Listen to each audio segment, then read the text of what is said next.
Hey everybody, today I'm reviewing all the books that I read during March, which were a grand total of 24. But don't get too excited, a lot of those were picture books and audio books and various formats that made it like a quicker read than your full-length typical novel. So I'm not going to be talking about all of them today's video because some of them I've already discussed in like dedicated videos, some of them I plan to do dedicated videos for, and one set of books in particular, I have a reading vlog coming out potentially before this one. So the first two books are books that I have already talked about in a picture book video where I was talking about a load of children's picture books that I'd recently read, and they are Bodies Are Cruel by Tyler Feeder and Patan's Pumpkin by Chitra Sunda. These ones, as I say, I've already spoken about, enjoyed them, tell you a little bit about them in that video. Next up, I continued on with Spy X Family by Tatsuya Endo, and this one was volume 2. This was such a fun book. I really love being in this world and seeing the shenanigans of the Forger family.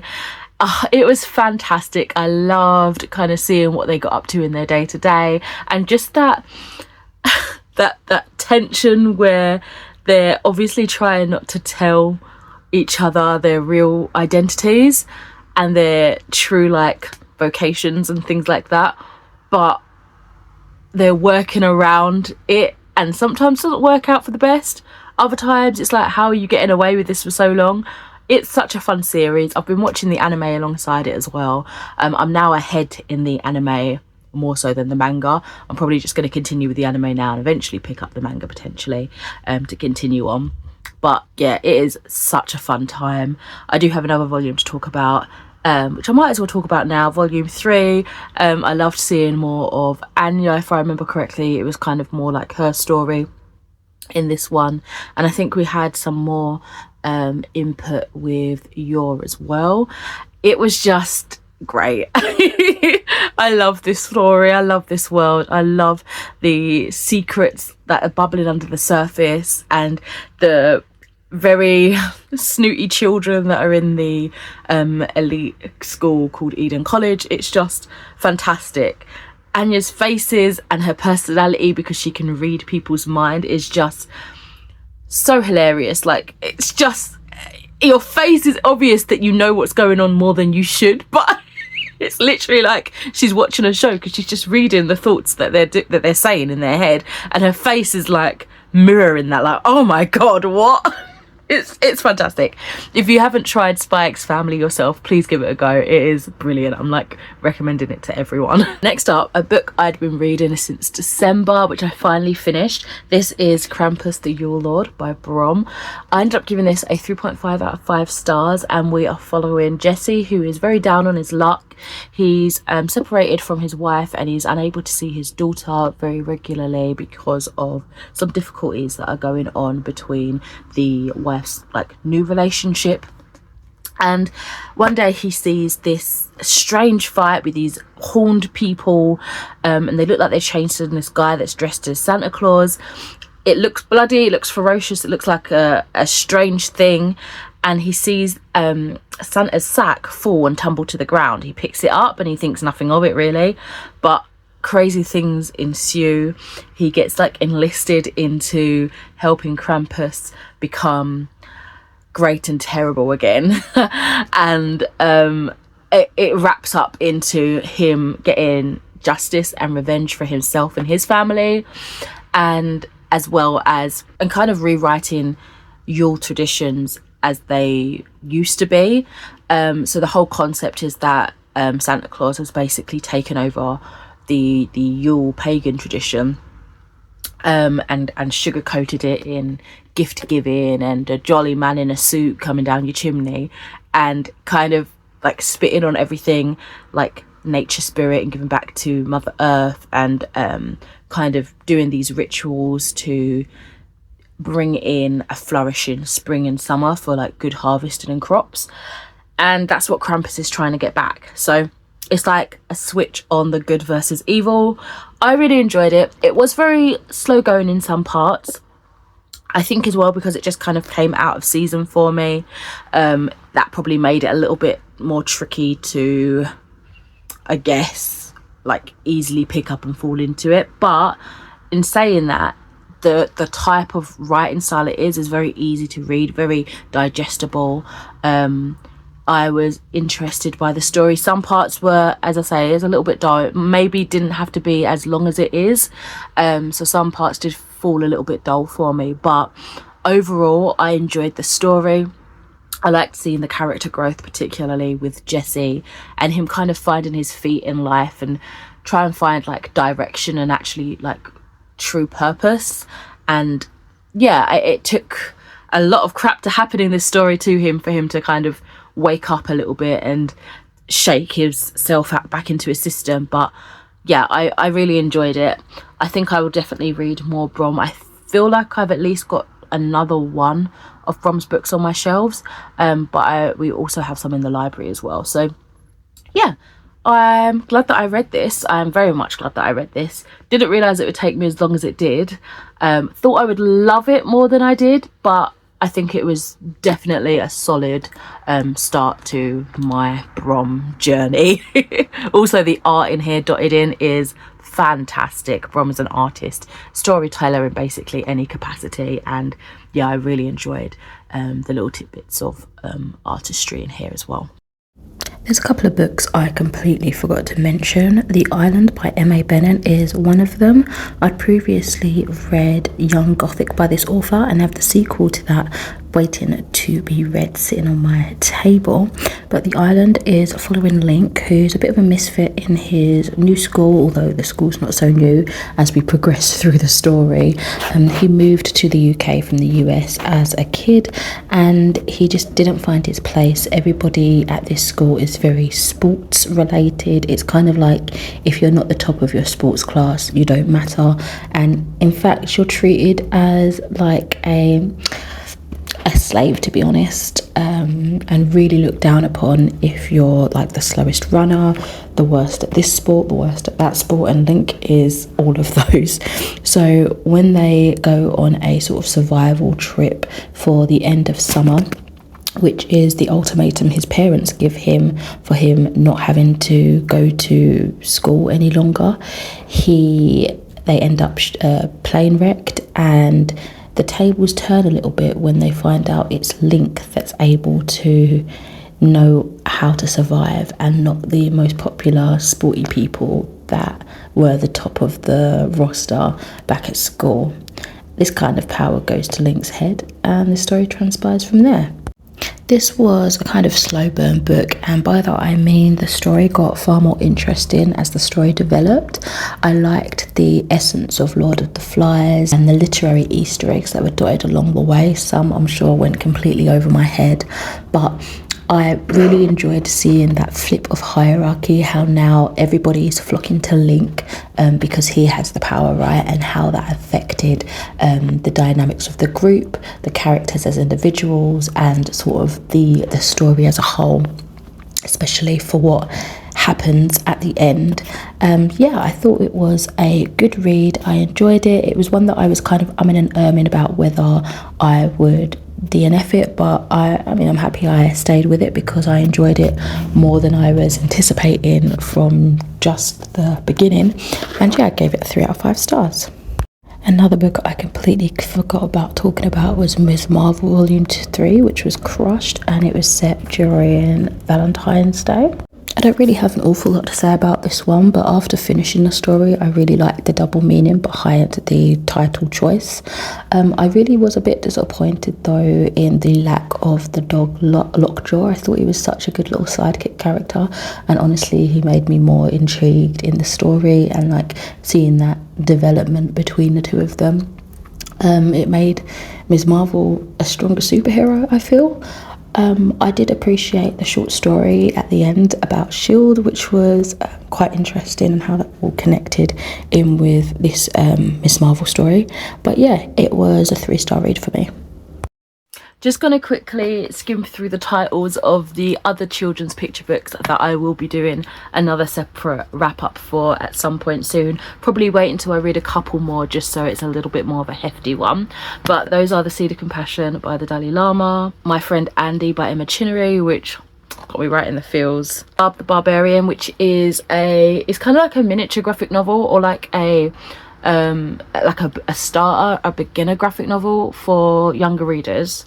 To the Island by Patricia Ford, Don't Hug Doug, He Doesn't Like It by Carrie Finneson, A Book of Joy. So onto a book that I can talk a little bit about, but one that I don't have because I've since returned it to the library. It's the graphic novel adaptation of Percy Jackson and the Sea of Monsters, which is the second book in the Percy Jackson original series. This is kind of a first, a celebration of many firsts, shall we say, but also going back to the world is fantastic. So I originally read this series when I was in my teens, so it's my first reread, but it's also my first time reading it as the graphic novel adaptation. But obviously I'm going back to the world because I'd read the original books before, right? So it's just a nice experience. I must say, I think as with any adaptation you're going to get, whether it's for film, TV, graphic novel, like in this case, you're going to find that things are skimmed out, storylines are going to be cut a little bit shorter. The texture's just going to feel different because you need to be able to get the story across in a much more contained and limited way. And with Sea of Monsters, you definitely see that. I'm sorry, I meant to say Lightning Thief, but this can go for both the Sea of Monsters as well, because I read this a little bit later. So talking about both the Lightning Thief and the Sea of Monsters. The Lightning Thief, before I move on, I gave a 4 out of 5 stars. And I think I gave the same to the Sea of Monsters. Yeah, I did. So I think it feels like if you went into this story just straight into the graphic novels without reading the longer books, you probably would get an idea of what's going on, and you could probably really enjoy it. But I think you're going to miss a lot of context clues and a lot of character development and relationship building and just extra information that the everyday person might be like, yeah, it's just filler, but it builds the bigger picture. It immerses you more fully in the story. And I think you don't really get that from the graphic novel adaptation. However, as a new experience, as a more visually stimulating experience, beautiful, can't fault it. Some of the drawings did make me chuckle with how the expressions were done. It just was, it just made me laugh. But yeah, it's a fun, engaging experience to read it in this way. And to see characters kind of portrayed in a different way, because we've seen them in the movies that were attempted, we've seen them now in the Disney new TV show, we've seen fan art, and of course we've seen it in our own imaginations. But to see them portrayed in different ways, how different artists have different styles and flows, is always a pleasure. So yeah, that's, I guess, my review of both Volume 1 and Volume 2 of Percy Jackson and the Olympians. I also listened to Paris Hilton's memoir. I had a bit of a blended reading with this one, actually. I listened and I read the library book, but I I think I purchased the Audible book, so I've got that to keep. And this really went from the start to the current point of Paris having her babies and everything, and kind of feeling like she's settled in life after everything that she'd been through. So I've always found her interesting. I've not been I can't remember what she calls her, Paris follows a little Hilton, I think she calls them. I've not been a stan, shall we say, but ever since she came out and was talking more about her time in those wilderness camps and those children reformation schools that were just full of abuse, I was more interested in learning a little bit about her. I watched the documentary that was released on YouTube, and wow, I learned so much. It was devastating. It was awful that anybody went through that, and maybe even still is going through that. And I knew at the time when she was said to be releasing a memoir that she was going to be talking a lot about that in there. So I think that was my thought process of she might be talking more about how that intimately affected her as well as the knock-on effect of other aspects of her life that she maybe didn't go into in the documentary. And yeah, she really did. She talked about her upbringing and her relationship with her family, her relationship with like romance and growing up, and these camps and how they treated her. And yeah, it was a lot. It was an absolutely fascinating autobiography, and also like the mix of being in the public eye in Hollywood, and you know, the description of being famous for doing nothing or being famous for being famous, right?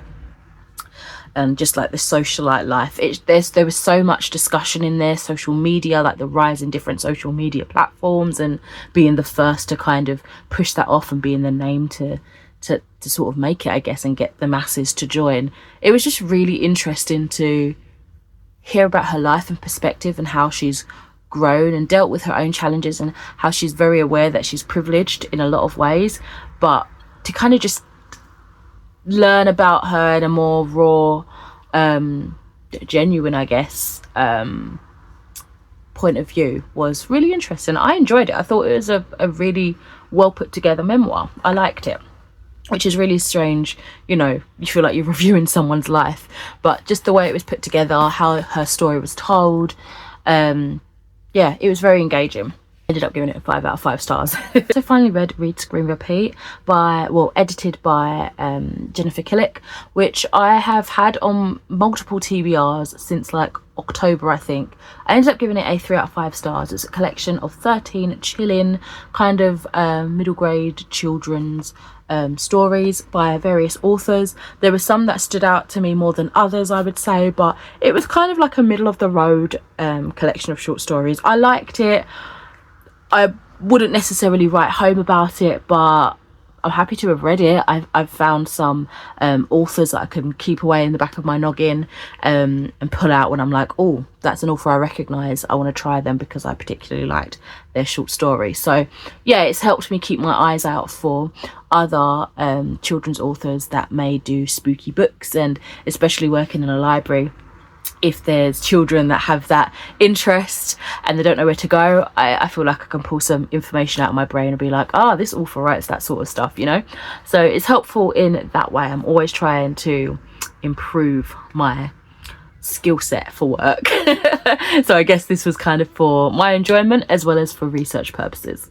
And prior to that, I have enjoyed Jennifer Killick in the past. Literally last year I read, I can't remember the books, but Crater Lake and Crater Lake 2. So yeah, I knew that I would somewhat enjoy it. Just thought I would like it a little bit more maybe than I did, but still solid read.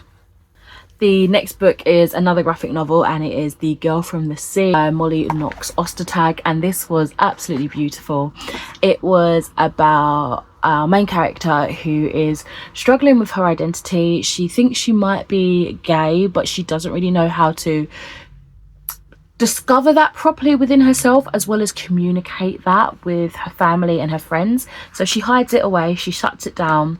However, she keeps seeing this girl around water, and she's obviously very attracted to her. They're both very attracted to each other, and there's this mystery and a lure there, and clearly there's something that needs to be explored. You learn very quickly that this girl is from the sea, and it's got Selkie folklore, which is something that I've always found so mesmerising. And I just thought it was beautiful about identity and coming out and being proud of who you are and discovering who you are. It was beautiful. I really enjoyed it, and I thought the illustrations were stunning. It reminded me of Steven Universe. I forget the characters' names, but the Selkie character, her drawing was very reminiscent of Amethyst from Steven Universe, and it was that click that made me think, the whole art style gives me that vibe. It's very like, the tones were pastel-y but vivid pastels. I don't know if that makes sense. Like it was like sharp but soft at the same time. I really enjoyed it. I'd recommend that book. A book that I definitely wouldn't recommend because I DNF'd it.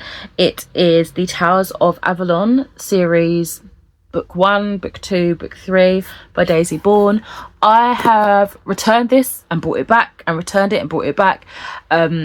because I kept maxing out my renewals, and I finally tried to read it, and unfortunately it wasn't for me. The writing style was my biggest kind of issue. I think I was struggling to feel the flow. It just felt very like, and then they did this and then they did that, and it just didn't.